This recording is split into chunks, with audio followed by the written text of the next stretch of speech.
ವಿಜಯಪುರ ಜಿಲ್ಲೆಯ ಜನತೆಗೆ ಒಂದು ವಿಶೇಷ ವಿನಂತಿ.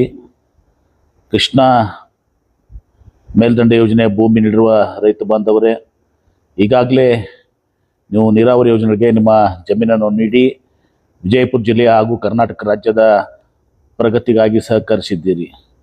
ಆದರೆ ಭೂಸ್ವಾಧೀನದ ಪರಿಹಾರಕ್ಕಾಗಿ ನೀವು ವರ್ಷಗಟ್ಟಲೆ ನ್ಯಾಯಾಲಯದ ಮೆಟ್ಟಲು ಹತ್ತಿ ಕಾಯುತ್ತಿರುವುದು ನಮಗೂ ತಿಳಿದಿರುವಂಥ ವಿಷಯ. ಈಗ ನಿಮ್ಮ ಎಲ್ಲ ಸಮಸ್ಯೆಗಳಿಗೆ ಸುಲಭವಾಗಿ ಮತ್ತು ಶೀಘ್ರವಾಗಿ ಪರಿಹಾರ ಕಂಡುಕೊಳ್ಳಲು ಒಂದು ಸುವರ್ಣ ಅವಕಾಶ ಒದಗಿ ಬಂದಿದೆ. ವಿಜಯಪುರ ಜಿಲ್ಲೆಯ ಕಾನೂನು ಸೇವಾ ಪ್ರಾಧಿಕಾರ ವತಿಯಿಂದ 2026 ಏಪ್ರಿಲ್ನಿಂದ ಜುಲೈವರೆಗೆ ಲೋಕ್ ಅದಾಲತ್ ಕಾರ್ಯ ಮಾಡ್ತಿದೆ. ಯಾರು ಭೂಸ್ವಾಧೀನ ಪ್ರಕ್ರಿಯೆಯನ್ನು ಪ್ರಶ್ನಿಸಿ ಅಥವಾ ಹೆಚ್ಚಿನ ಪರಿಹಾರಕ್ಕಾಗಿ ನ್ಯಾಯದಲ್ಲಿ ಕಾನೂನು ಹೋರಾಟ ನಡೆಸಿದರು, ಅವರು ಈ ಲೋಕ್ ಅದಾಲತದ ಮೂಲಕ ಪರಸ್ಪರ ಒಪ್ಪಿಗೆಯೊಂದಿಗೆ ಪ್ರಕರಣವನ್ನು ತಕ್ಷಣ ಇತ್ಯರ್ಥಗೊಳಿಸಬಹುದು. ಲೋಕ್ ಅದಾಲತ್ ನೀವು ಹೋಗೋದ್ರಿಂದ ನಿಮಗೆ ತ್ವರಿತ ನ್ಯಾಯ ಸಿಗುತ್ತದೆ. ನೀವು ವರ್ಷಗಟ್ಟಲೆ ಕಾಲ ಕಾಯುವ ಅಗತ್ಯವಿಲ್ಲ.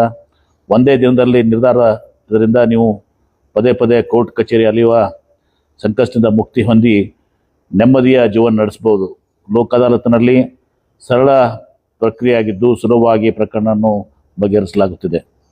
ಸ್ಥಳ ಮತ್ತು ಸಮಯ: 1ನೇ ಹಾಗೂ 3ನೇ ಹೆಚ್ಚುವರಿ ನ್ಯಾಯಾಲಯ ವಿಜಯಪುರ. ಸಮಯ ಏಪ್ರಿಲ್ ಮತ್ತು ಮೇ ಮಧ್ಯಾಹ್ನ 1:30 ಒಳಗೆ ಮತ್ತು 12:30ರಿಂದ 1:30.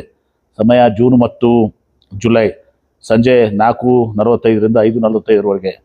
ರೈತ ಮಿತ್ರರೇ, ಈ ಅವಕಾಶದ ಸದುಪಯೋಗವನ್ನು ಪಡೆದು ಲೋಕ್ ಅದಾಲತ್ ಮೂಲಕ ನಿಮ್ಮ ಪ್ರಕರಣ ತೀರಿಸಿಕೊಂಡು ನ್ಯಾಯಯುತ ಪರಿಹಾರ ಪಡೆದು ನೆಮ್ಮದಿಯ ಜೀವನ ಸಾಗಿಸಿ ಎಂದು ತಿಳಿಸುತ್ತಾ, ಹೆಚ್ಚಿನ ಮಾಹಿತಿಗಾಗಿ ನಿಮ್ಮ ಸಂಬಂಧಪಟ್ಟ ಭೂ ಸ್ವಾಧೀನ ಅಧಿಕಾರಿಗಳ ಕಚೇರಿಯನ್ನು ತಕ್ಷಣ ಸಂಪರ್ಕಿಸಿ. ಧನ್ಯವಾದಗಳು.